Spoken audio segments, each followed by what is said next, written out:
sexy part of what we do. Since May, with the pandemic in full swing, we streamlined and simplified our grant guidelines without sacrificing our high standards, which is our premier trademark. And I will tell you a little story which typifies it. 2 years ago, when the Veterans Council was presenting their pitch to our membership for our grant, Colonel Sam Coons stood up and he looked out at the audience of our members and he had this glassy-eyed stare. And he said to all of us, "Ladies, I have presented to presidential congressional committees and I've stood before battalions of men and I've come to have discussions with my commanding officers. And all of you terrify me." Well, Sam, I'm sorry that we terrify you, but we like to think of ourselves more as not terrifying, but discerning. Our standards and our integrity mean everything to us. Not only did we get our grant guidelines streamlined, but we had them published on July 1st with our first ever online grant application, which is leaner, but certainly not meaner. We constantly review our process and make sure that we are not making the application process any more difficult than meeting our criteria can be. We ask the nonprofits in our community to submit high impact grants which transform our community. That means that we should also participate in the transformation process of ourselves as an organization. And if you keep watching the news media and listening to radio, you will notice that we have expanded our marketing efforts to proclaim the impact message far and wide. When I speak to my husband about Impact 100 and he says, "You know, there are a lot of people that don't know about you," I say, What? We're all over the place. Do you see what we do? Do you see our stickers? Do you see our projects? And he says, "You know, I don't think that you're promoting yourself as well as you should." And this year we certainly have. Now, our website is beautiful and designed for ease of use. As an organization, we self-reflect, we take ourselves and our tasks seriously, and we always strive for improvement. For the past few years, we have lauded the impact of impact as our rallying theme, spotlighting the high impact programs which help to transform Indian River County and improve the wonderful community where we live. I thought this year we would expand the concept to highlight how we actually make this impact. How do we accomplish what we do? How do we actually make the rain fall? It is the power of team philanthropy. In the past 20 years, giving circles and team philanthropic organizations have grown exponentially, primarily with the influx of women as donors. This is primarily a factor of women's increase in wealth and just their innate sense of philanthropy. Most women are heart givers, not brain givers, where men are brain givers, not heart givers. It doesn't make us any better or worse, it just makes us different. We are all familiar with the concept of many of our local funders, and they are examples of terrific team philanthropic organizations. They make grants to a lot of the nonprofits in this community, and without them, many would not survive. They are the ones who give money to put on roofs, keep the air conditioning going, keep the building structure up to date. However, we are different. The awards of our grants are not decided by a committee or a board. We are the consummate egalitarian funder. One woman, $1,000, one vote. And the finale to that mantra defines us. Together. The operative word is together, one big difference. And this, my friends, is our superpower. We are more together than we are alone. We are more powerful as philanthropists together than we are as individuals. When we can individually make a difference with a contribution to a nonprofit, with our donations together, we make the difference. To be an impact member is to believe in the power of team philanthropy. There's no I and there's no you in the word team. We are one in giving, and we see the power of collective giving through our community. We make sure the grants that we give make indelible transformations in Indian River County. I personally feel proud when I see the fruits of the programs we have funded over the years. Our past president, Amy Acker, said last year that she would drive around Indian River County with her sister and simply point out some of the projects we have funded. And every time she did that, she felt really good. Some days, even during this pandemic, I do the same thing. So think back on what we have done as a group of women. We have funded the expansion of a backpack program for the Treasure Coast Food Bank to ensure that hungry grade school children take home food over the weekend where they may not have it. We have funded a build out of a cost share grocery program for Harvest Food and Outreach, the predecessor to the current United Against Poverty. We have upgraded dental programs and facilities at Treasure Coast Community Health Center to afford more dentists the opportunity to treat low-income patients. The provision of real-world science and education experience to high school students to understand how community actions contribute to the health of our really dear lagoon, presented by Orca. The funding of the relocation of the adult daycare center by Senior Resource Alliance. Funding the retrofit of an outdoor venue for student performances at Indian River Charter High School. And my friends, who can forget the grant to purchase equipment to increase crop production at Shining Light Garden, which donates all of their produce to local organizations to feed the needy, and flowers to hospice to give solace to those in the last days of their lives. Do you remember the music therapy program funded for VNA to bring comfort to hospice and in-home Alzheimer's and Parkinson patients? And the Learning Alliance Moonshine Institute Literacy Learning Lab, which continue to increase literacy percentages for our third graders. Has anyone seen the Alzheimer Parkinson bus with the big impact logo, which travels around town to train businesses and organizations on how to recognize and address people with dementia? Or have you noticed the influx of professionally trained early education providers by Child Care Resources of Indian River? Have you heard of a needy veteran being helped by the Veterans Council to repair their homes with the use of veterans labor? Yes, ladies, that was an impact grant. A new STEAM laboratory for academic achievement and enrichment and mentoring services at Youth Guidance. The provision of low-cost veterinary services by Halo No-Kill Rescue for people whose only friend in the world may be an ailing pet. Last year, we were fortunate enough to add 5 additional community partners who received our $100,000 impact signature grants. They join our impact team, and what that means is they stay with us forever. They are part of our family. Big Brothers and Big Sisters was awarded a $100,000 grant to recruit vets and service professionals to mentor struggling youth in Indian River. Camp Haven was funded to provide a multi-service building, which provides programs to the gentlemen who reside there for their training, counseling, AA meetings, and other matters. They are in full swing. The Children's Home Society at Dodgertown was funded to have a program to address school community challenges and implement school improvement programs to help with the students and their community. The Source Dining with Dignity food truck provides employment skills and training, offering culinary training for people who just need a hand up. And the Treasure Coast Food Bank is providing a self-contained roving grocery store on wheels.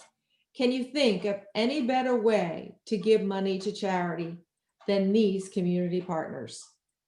These programs, despite all the challenges that the pandemic have put in their way, continue to progress. They have never stopped. So I want to give you some reasons to join or rejoin, or strong arm some friends to join, or talk to your family about joining. I can give you 65 to begin with. That's the number of organizations we have funded with our impact grants and our merit grants. If you want to make a real difference, I can give you 4.6 million, which is the amount of money we have given out in grants over the past 12 years. And I want you all to help me go over 5 million this year. I feel privileged to be part of an organization and to be its president. We have an incredibly hardworking board and board administrator who are dedicated to fulfilling our mission. There's no obstacle that will stop this women, believe me. If there is a wall, they'll go around it, they'll go over it, and they'll go under it. They find a way to succeed because that is what we are about. Nothing else is acceptable to us. Sometimes it is easier to be a solo act, but once you see the value of a team and the power it harnesses for the better good, there'll be no going back for you. You'll be hooked. And as I have said many times to many of you, you got to drink the impact Kool-Aid. I was a sports mom for a number of years, and I spent so much time on so many fields and tennis courts that I cannot even begin to estimate. My son's favorite sport was baseball. Honestly, I could never figure out the nuances of the game. And I just sat there most of the time and just watched. When I would ask him a question, though, to try to engage my child in a conversation, he would roll his eyes so far back in his head that I thought the poor kid was having a seizure. And I could see that he honestly thought that he could not believe this woman gave birth to him. However, along the way, I did learn a few terms which apply to the Impact 100 team this year and every year. We're not just getting up to bat and looking at pitches hoping for a walk. We are not even thinking about laying down a bunt. We're swinging hard and we're swinging long, and we are going to sail it out of the park because, my friends, this is us. Now, I would like to introduce somebody that always hits it out of the park. Last October, some members of the board and I attended the Impact 100 Global Council Conference in Pensacola. Well, to get us there was a long shot because we did not want to go to Pensacola, although it is a beautiful place. It was just such a long drive, and there is no easy way to get there. We learned that our featured speaker, who is also our guest speaker today, would be speaking at a certain time when we all sat down and took our seats. Within seconds, we were riveted. All of a sudden, in the middle of her speech, an unexpected turn of events occurred. The Blue Angels were going to do a flyover for us. So in the middle of this riveting speech, we broke to go see the Blue Angels. And so we did. The minute that we came back, our speaker today had us captivated again. She is truly a Wonder Woman. Debbie Ritchie has a diverse business background, having worked in banking, publishing, and small business organizations. She joined the Studer Group in 2006 as Chief Operations Officer and stepped into the role of President in 2016. As evidence of Debbie's strong people and cultural leadership, Studer Group is the 2010 recipient of the Malcolm Baldrige National Quality Award, the U.S. presidential recognition for excellence in business with consistent 99th percentile employee engagement results. Studer Group has been recognized as a top 25 best places to work, an honor repeated for 7 consecutive years. Debbie's real heart lies in her community and Impact 100. Her service has been evidenced by her leadership as an elected member of the Florida House of Representatives for multiple terms, founding president of Impact 100 of Pensacola Bay Area, and leadership roles with other nonprofit boards and organizations. I will just say that Pensacola Impact 100 has nearly 1,200 members. This is a testament to how it was started and how it continues to work. I would like to introduce to you our guest speaker today, Debbie Ritchie.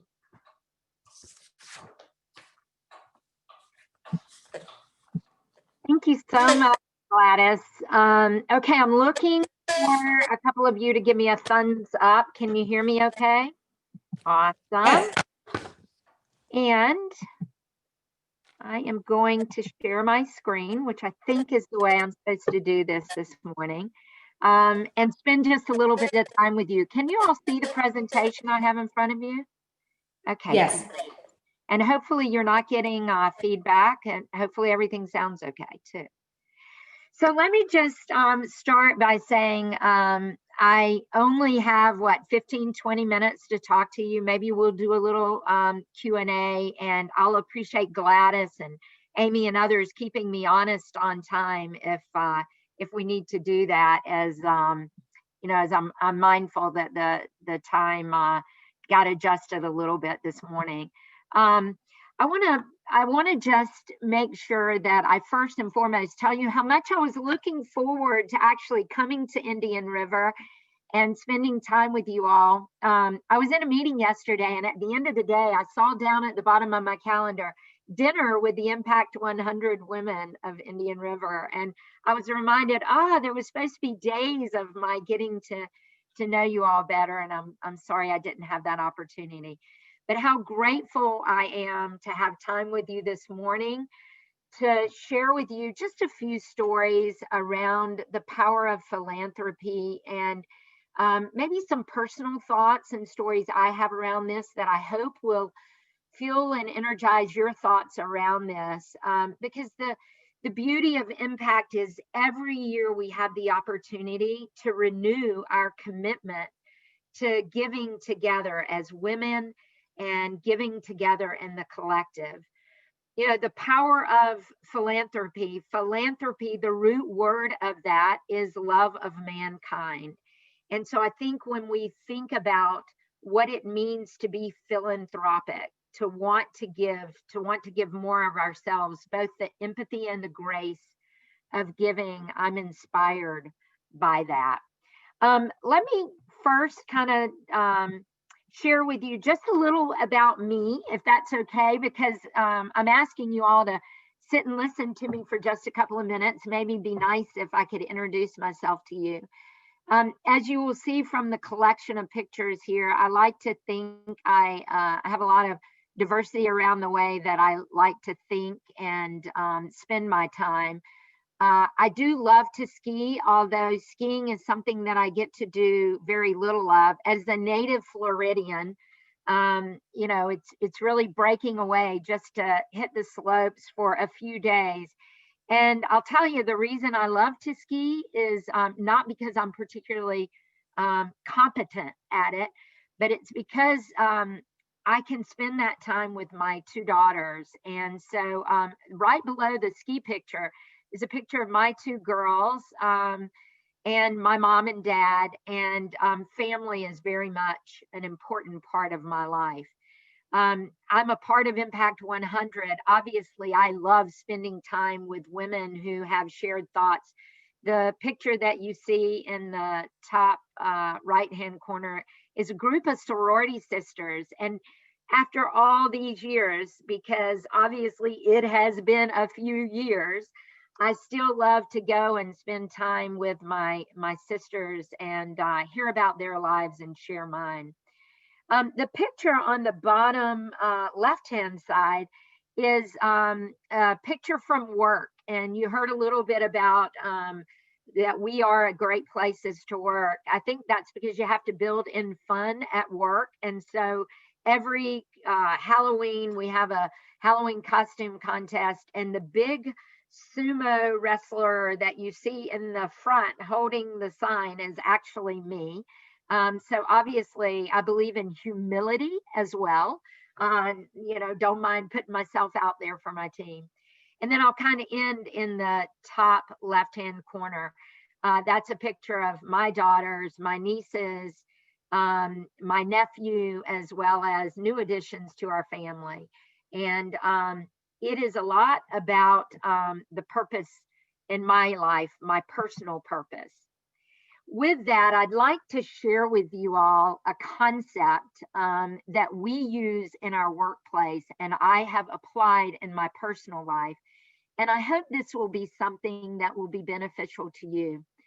I wish I was in the room and I could see you, and I would ask a question here. How many of you ever read the book by Jim Collins called From Good to Great?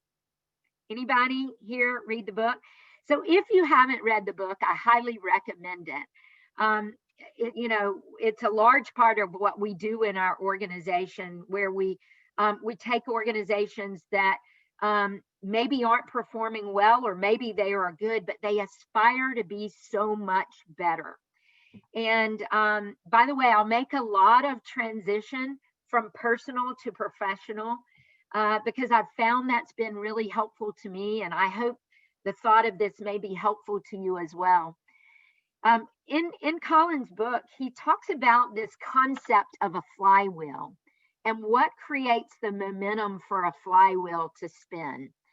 And we sort of summarize that in this visual that I'm sharing with you here.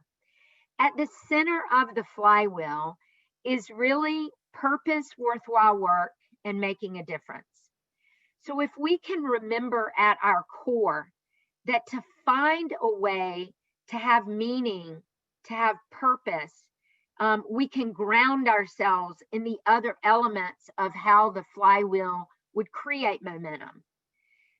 Much of the way that I have always thought about philanthropy or giving is that it has to be really grounded in your passion, what you find personal meaning in, fulfillment in.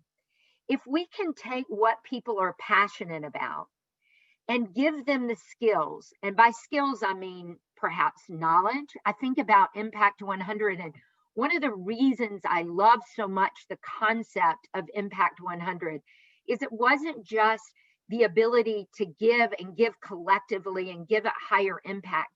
It was also this notion that we would create more education and learning.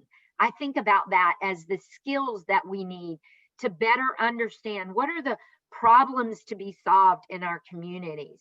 And when we have the passion and we have the knowledge and we apply that, we see the results of that. That's represented here in the outcomes. And when we have passion, skills, outcomes, and we see the benefit of the work we do, it only makes us more passionate to do that again. And as our passion grows, so does our ability to continue to learn. And we see the output of that.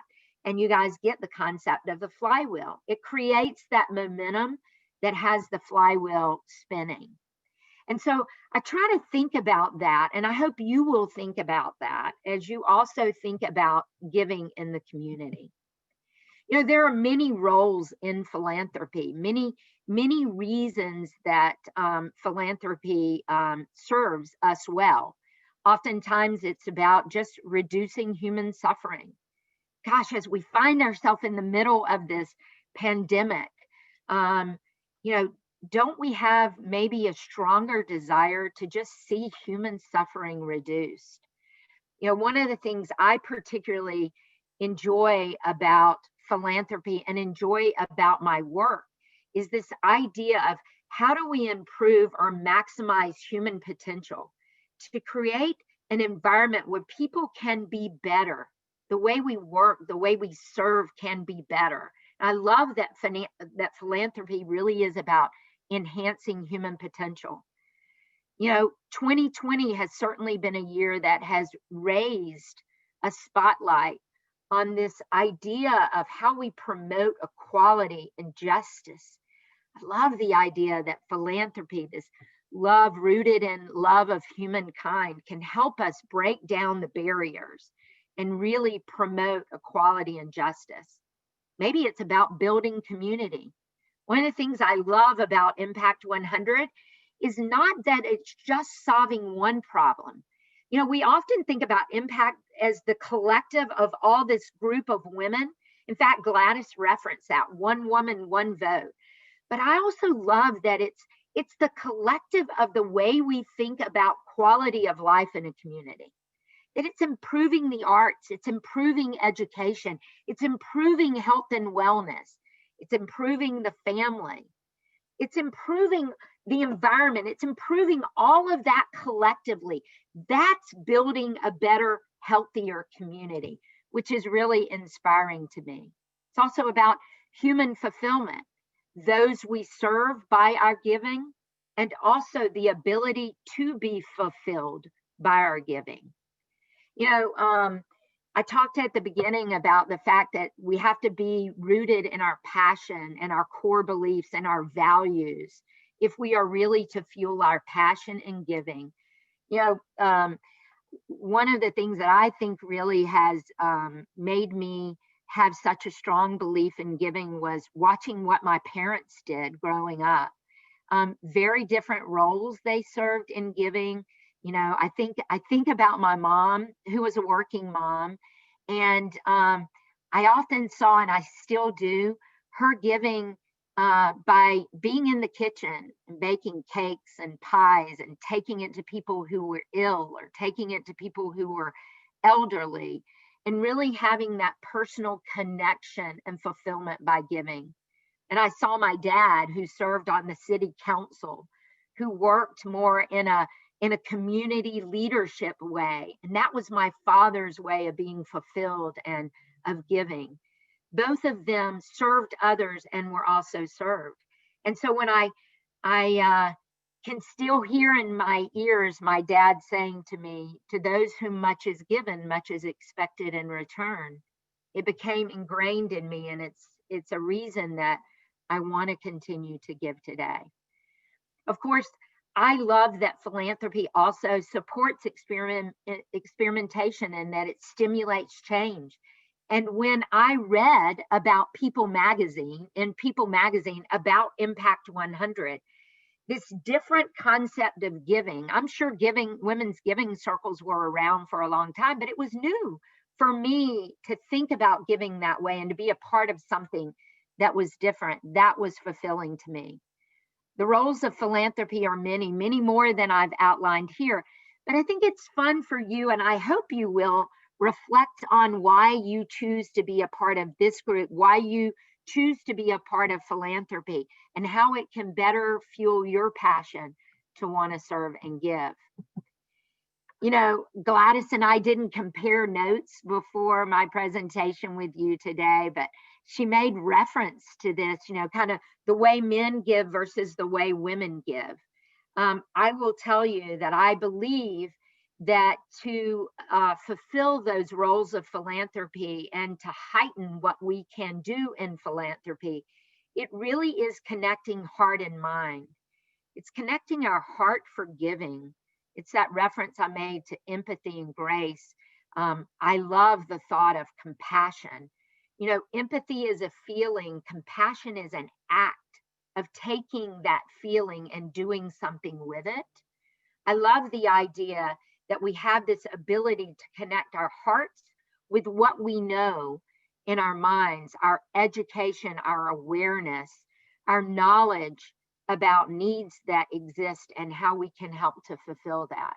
When we connect our hearts and our mind to our giving, our ability to have impact is so much stronger. I find it interesting to look at women's giving patterns, and I think I've gotten even more engaged in my awareness and knowledge around this since I became a part of this organization. I wanted to share these facts with you, and I hope it will also motivate and inspire you in many ways to see the difference that we as women can have in giving. I don't know about you. I don't know if you're surprised by this or you're not surprised by this, but when we look at women's giving patterns, whether it's single women who are more likely to give than single men, and single women who are more likely to give higher dollar amounts than single men, that's pretty inspiring to me. But it's not just single women. Divorced or separated, never married, widowed women are more likely to give and give at higher amounts than their male counterparts. Women's propensity for giving influences not only those around them, maybe other women, but it influences their husbands or men in their life to also want to give. I love the fact that millennials and boomers and the older, maybe the silent greatest generation, those women's within those various demographic groups are more likely to give in general and to secular causes than their male counterparts. There's a lot of great information around high net worth single women and their giving patterns as compared to men. And overall, it is stronger and more impactful.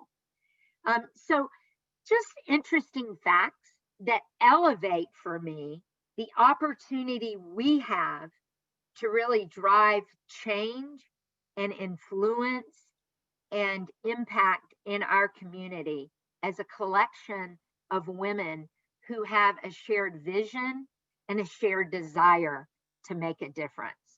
Pretty inspiring to me. I hope it is for you as well. So with all this talk by me, I'd love to just ask you, maybe as you're sitting there, I saw some of you are gathered together as a group, and I think that's a lot of fun. And some of you are maybe by yourself right now in your office or in your home. But take just a minute and think about, what's your why? Why do you give? Why is philanthropy important to you? What values maybe connect to your desire to be a part of giving? Think about that for a minute.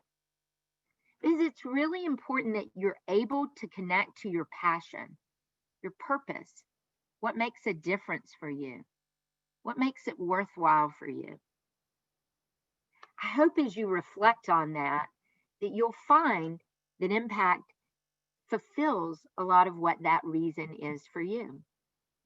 You know, among the research I did back in 2003, when we founded the Impact 100 Pensacola organization, there were two women, Martha Taylor and Sandra Shaw, and they were co-founders of a women's philanthropy and also founders of Women's Giving. And they often talked about, and they did their research around really the 6 C's of women's giving. And it was really centered around, you know, often women want to create something new. They want to be on the innovative side of this. As you think about Impact 100 in your community, it's a new philanthropic endeavor. Thank you for being a part of something that's new.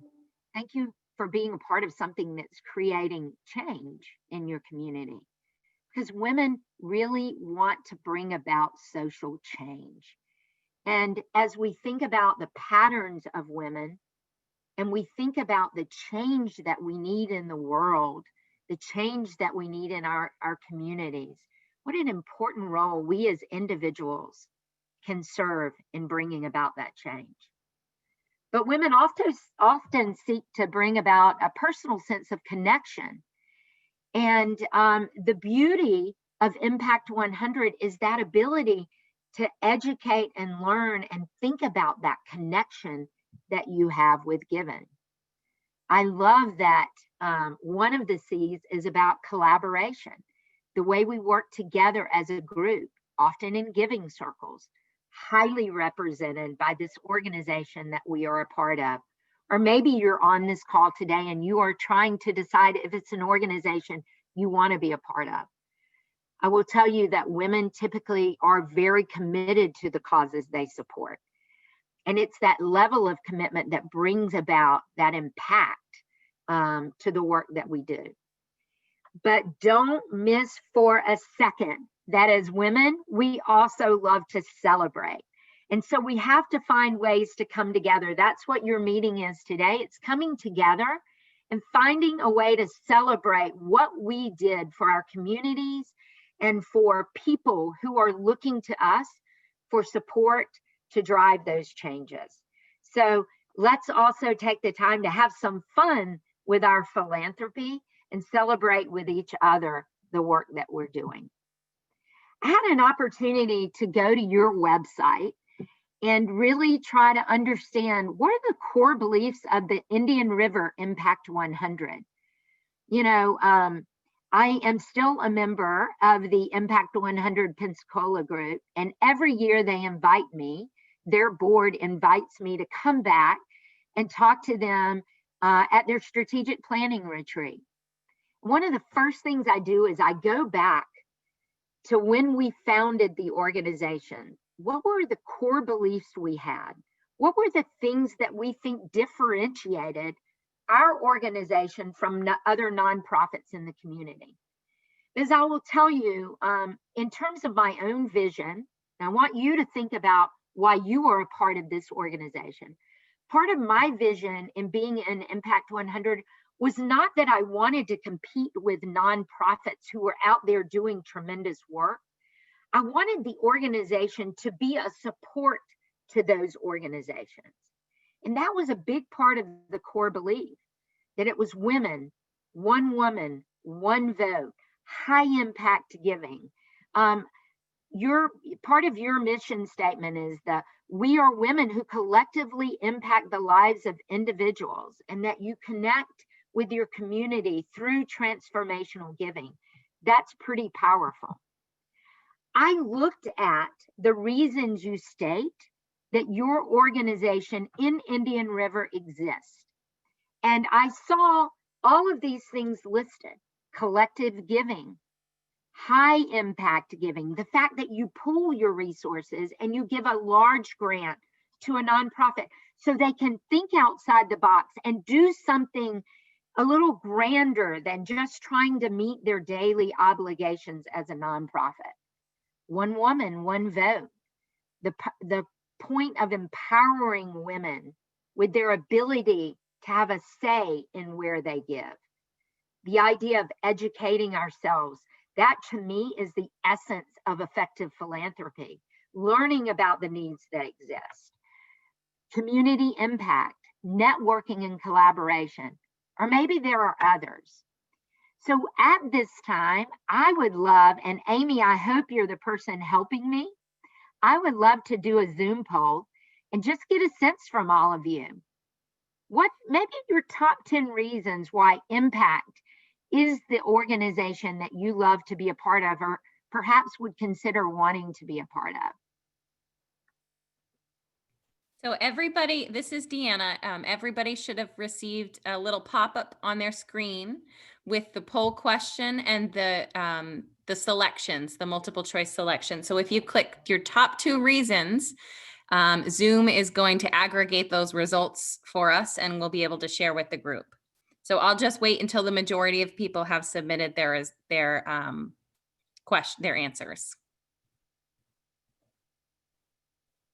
And Right. This is a lot of fun because we're moving around here. It's hard to pick 2, isn't it? And Dee, maybe while everybody's pondering their choices, we can let Debbie know that there's something blocking her presentation. Yeah, Debbie, well, now the screen is black. Yeah, but are you still, Debbie, are you still? So on the right-hand side, Debbie, you have your pictures. There's some video. Right-hand side of your screen. Okay, let me see if I can get rid of that. That is all of you. Is that better? Yes, that's much better. Thank you. That's better. Oh, darn it. I'm sorry we missed that the whole time. Hopefully you guys could see enough that No, it only, Debbie, it only happened on the last few slides. Okay, good. So as I did that, I can't see the results of the poll. So you all have to tell me where we landed. We're still waiting we still have responses coming in, Debbie. And once the poll is finished, I will share the results with everybody at the same time. Great. Oh, we do have I'm sorry. We do have a request from one of the members. If it's possible for you to make the presentation full screen. Of course. Let me see if I can do that. If you just go, yeah. Is that helpful? All right. I am going to close the polling in 20 seconds.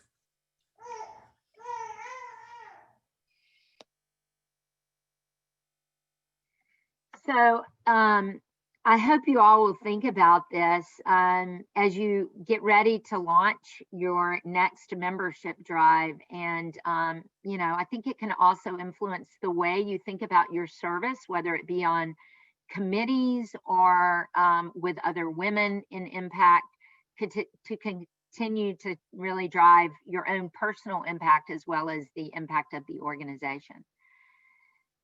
So it's pretty awesome to see so many points of view around this, but it looks like for sure we love the idea of high impact giving. So the ability that you can take your $1,000 and pool that with other gifts and really make a high impact gift in the community. So that overwhelmingly at 56% looks like your highest rated item.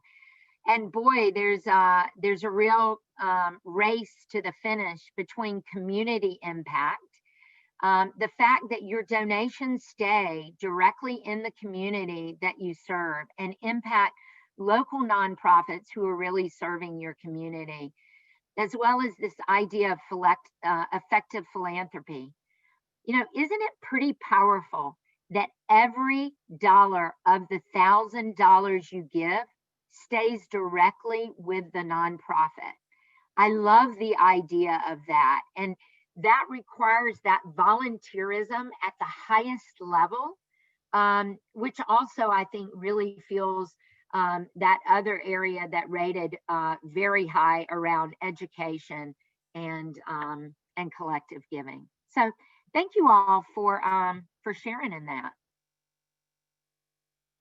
So I'm going to try to close that out, Dee, and get back to the presentation. You guys back with me, I hope? We are. We can see perfectly. So as you guys can see, I don't mind talking just a little bit. And I really want to use my remaining time to really share a story, because the title of this presentation was The Power of Philanthropy, but I think there's also tremendous power in story.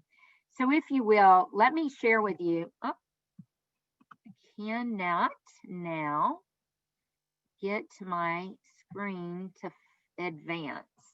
So let me see what I can do here.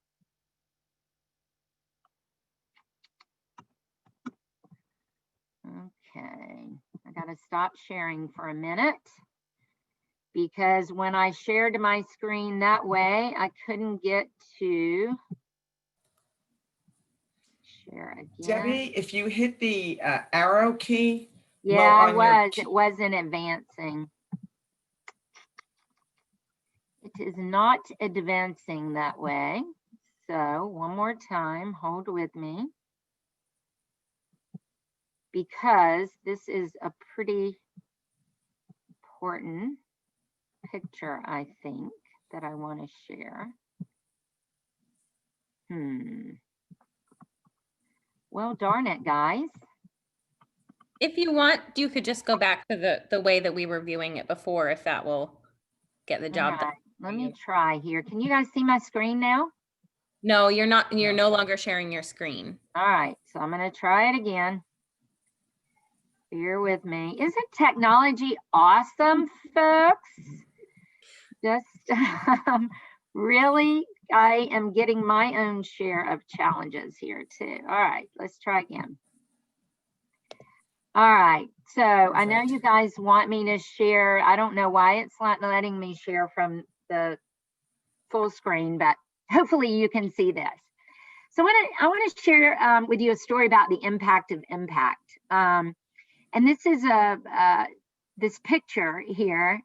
Obviously, I've held on to it since 2004 was when this story first kind of came to life. But it's a story of a nonprofit. It's called the Leaning Post Ranch. And it was a little, I'm going to call it a mom and pop nonprofit that started in our community. And they used equine therapy to really help disabled children. And the first year that they applied for a grant with Impact 100, as you might imagine, sitting around the site visit and the grant committee, people were really inspired about the work that they did, but there was a lot of concern about the fact that it was a husband and a wife, and there wasn't a lot of confidence around maybe the financial stability of the nonprofit and the long-term viability of this nonprofit. So they didn't receive one of our grants the first year. They came back year 2. What happened in year 1, though, was that several of the women who were on the grants committee fell in love with the nonprofit. And they reached out to the executive director and asked, hey, I know you didn't get the impact grant, but we'd love to be a part of your board. See if we can't help you address some of the issues that we heard when your nonprofit came before us. The second year they came back, and it was palpable, the change in this organization, just by having these strong women who had a different skill set to bring to that nonprofit be a part of their board. They applied again. Second year, they were not funded again. Just wasn't quite there. There were other issues that were raised. Year 2, they didn't receive the funding, but there was a woman on their grants committee whose husband was a contractor in town. He went out and met with them and brought out a group of volunteers who started doing some work on the property to address some of the needs that they had, particularly restroom facilities and other needs they had. They didn't get the impact grant. Year 1, they got strong volunteers, strong board members to help govern their organization. Year 2, they actually got some real facilities changes. Year 3, they came back and they applied again. And oh my gosh, this nonprofit didn't even look anything like it looked the prior 2 years. You could tell that they were just stronger, financial viability, infrastructure starting to take shape. After a couple of years, they actually became one of our finalists for the grant. And what they wanted to do was actually build a covered arena, because in the event of inclement weather, they didn't have a place that these children, these disabled children, could ride horses. Now you might think, well, that means if it was raining, they couldn't go out. But it also meant if it was too sunny, many of these children couldn't go out. They were a finalist after several years of applying, and they were actually a recipient of our funds.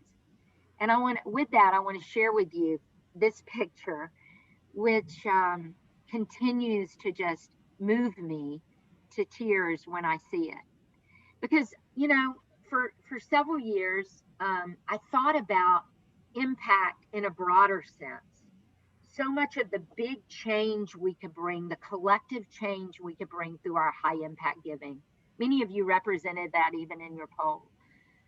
But I had the opportunity to really see the impact of impact through the story of this nonprofit, who became stronger and better year over year just by their application, just by their education to our women and our community. I also fully understood the impact in the life of one child. When the mother of this nonprofit showed up the year after they were a recipient for one of our membership events, and she told the story of what it meant for this grant to be funded and for them to have the ability as a family to have their child not miss the opportunity to get on that horse and receive therapy. She told the story of how this child, when it would rain or when the weather would be too hot, this child would literally wake up in the night when they would hear thunder and lightning, because they knew that the next day they wouldn't have the ability to go out to the Leaning Post Ranch and get on that horse, feel their body in a way they'd not felt it before, to receive therapy the way they had not received it before. And as she told the story, I heard the impact of this child, this family. And I understood that impact was, yes, about the collective, but it was also the power of one and the ability that we have to influence one child's life, one family's life, one person's life in a meaningful way. So with that, I want to thank you all for being a part of this organization. And I want to tell you to never underestimate the difference that you can make. You know, we often talk about what it takes to change the world, but we don't always talk about what it takes to change ourselves, to make sure that we as individuals are doing better. We are giving more, we are having more impact. When we as individuals can do that, when we can see the difference that we can make, then it's easier to apply that difference in a broader, more impactful setting. So thank you for the ability that you have to make a difference. Thank you for the opportunity you have to mentor and influence other women. Thank you for the opportunity to join you today for your annual meeting as you look to continue to have an impact in Indian River. Gladys, Amy, thank you so much for inviting me to be with you today. Well, Debbie, thank you. That was absolutely spectacular. I think we're going to get back. I can't see you, Debbie. I lost you because you're not on my screen. Oh, there you are. Okay. Anyway, Debbie, thank you so much. It was great. I love the message. I love the passion around your message. And I can see through your flywheel why you continue to do what you're doing. So if everybody can take themselves off mute, maybe we can give Debbie a big round of applause. It's not easy to present on Zoom. Thank you all. Thank you all. So nice to meet you virtually. All right, so Debbie, at this point, we were planning on having about 5 minutes of Q&A. We're running a bit over time, and I want to be sensitive to everybody's schedule. So I think what we're going to do is we do have the chat function. If anybody has a really burning question for Debbie or any of us, if you could put it in the chat box, and we'll make sure we do it offline, because we want to continue with the rest of the program, and we'll make sure we get an answer back. Debbie, is that okay with you? That's great, Amy. I gave my email address. Anybody reach out if I can be helpful. So thank you, guys. Now we know why Debbie's so successful, because she's just so gracious and flexible, and we loved having you. Thank you, Debbie. Thank you, guys. Nice to meet you. I'm going to drop out now. Good luck. All right, thanks, Debbie. All right, so at this point, it will be my pleasure. Everybody can go back on mute. It will be my pleasure to introduce my colleague and friend, Tracy Sorzano, who is our president-elect, will be your president next year. And Tracy is going to conclude our program. Tracy? Thanks, Amy. Good morning, Impact 100 members and friends. As Amy said, I'm Tracy Sorzano. I've been a proud member of Impact 100 for the past 2 years, and I do currently have the privilege of serving as the president-elect. I'm really excited to have the opportunity to be with you and see all of you today, even if it's through the screen. 2020 has been an incredible and unusual year, as seen very briefly this morning. But at Impact 100, we came together this year like no other to overcome the many obstacles that 2020 brought our way, because we believe deeply in the role we play in making our community a better place. I'm so proud of our Impact 100 board for finding a way to continue our mission this year. In April, when the country was locked down, members still had the opportunity to make their voices heard virtually and award 5 new grants to nonprofits in our community. And even though COVID remains, our community still needs us. So we are ready to find a way to do it all over again. I'd like to extend our heartfelt thanks to Debbie Ritchie for kicking off our grant season with such an inspirational discussion on team philanthropy and the value we can bring to our community when we work together and give collectively. Impact 100 is a team in every sense of the word, but there are a few people who truly deserve a special thank you. First, our Impact 100 Events Committee, led by my board colleague, Susan Smith, who seamlessly shifted this program to a virtual environment without missing a beat. Thank you. Our audio-visual partner, Beth Howard, for creating the amazing and moving video that we hope you'll be able to watch at the end of my comments, which highlights our wonderful members and remarkable community partners. Her talent helps us showcase the heart of impact. We thank you, Beth. Our Impact 100 photographer, Jackie Watson, who has helped us to capture our most memorable moments in a truly unforgettable year. Thank you for being there. Thank you to the local press who have given Impact 100 great exposure within our community by featuring our events and activities. We appreciate your acknowledgement of our work. Our event sponsor for this brunch, the Hill Group, member sponsor Cindy Gallant, and co-sponsor FPL. We're truly grateful for your generosity. Our new technology corporate sponsor, Audio House, and member sponsor PLR Turner, thank you for supporting the technology that drives our operations as we grow. Our Director of Board Administration, Dee Locke, who has been an invaluable addition to the Impact 100 team. Dee has helped us evolve into a more technologically savvy organization and navigate the virtual world we now live in. She's helped us to develop a more robust online membership portal, improve our social media presence, and most importantly, implement an online grant application and review process so that we may continue our work in a new way this year. Thank you for all of your contributions.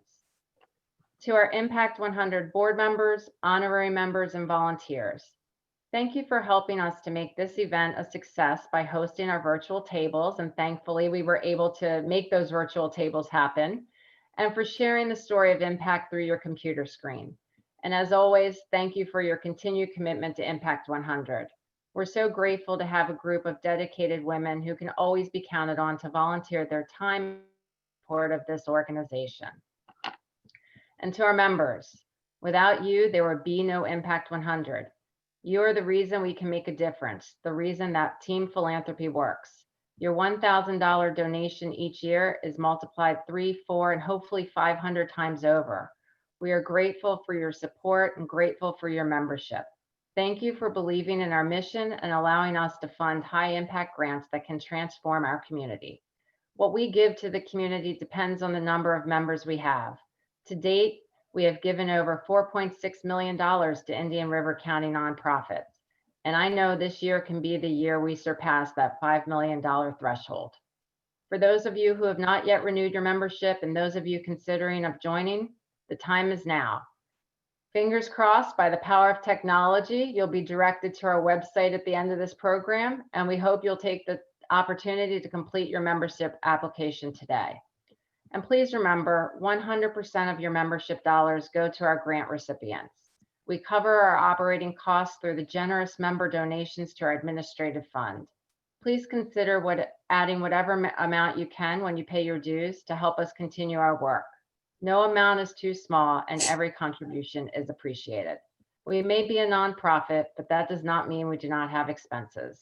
We may not have a brick and mortar office, but as you can see, technology is incredibly important to keep our organization moving forward. We have made tremendous digital enhancements that will allow us to thrive in this new virtual landscape and to keep our most sensitive information safe and secure. We are ready for our future. As you log off this morning, I hope you're inspired by the power of team philanthropy and appreciate the collective impact we can make in Indian River County. But we are only as strong as our membership. We hope you'll join us in our journey to make a difference. Alone, we can do so little. Together, we can do so much. Thank you for joining us this morning.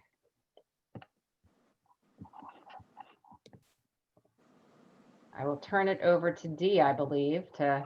Right. I'm going to share that wonderful video that that Beth has created for everybody.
myself, what a wonderful world.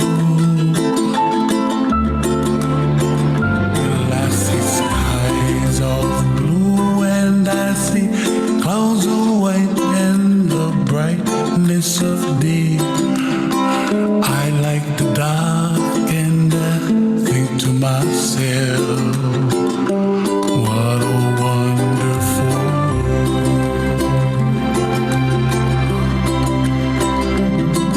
The colors of the rainbow, so pretty in the sky, are also on the faces of people passing by.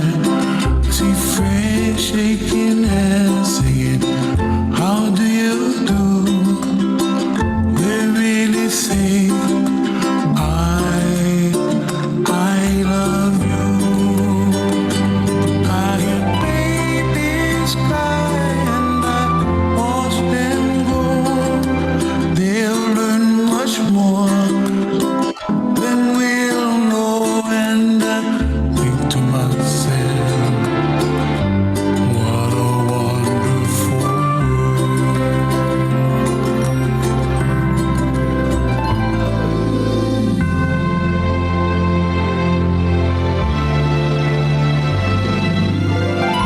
everybody gotta save themselves. Make the coolie on a pono for help the other one. And when you make the coolie on a, pono, then it's like kind of automatic kind of. You don't need to talk the stuff going happen. And you just gotta let them, and the stuff just waiting for when you ready. And what happened?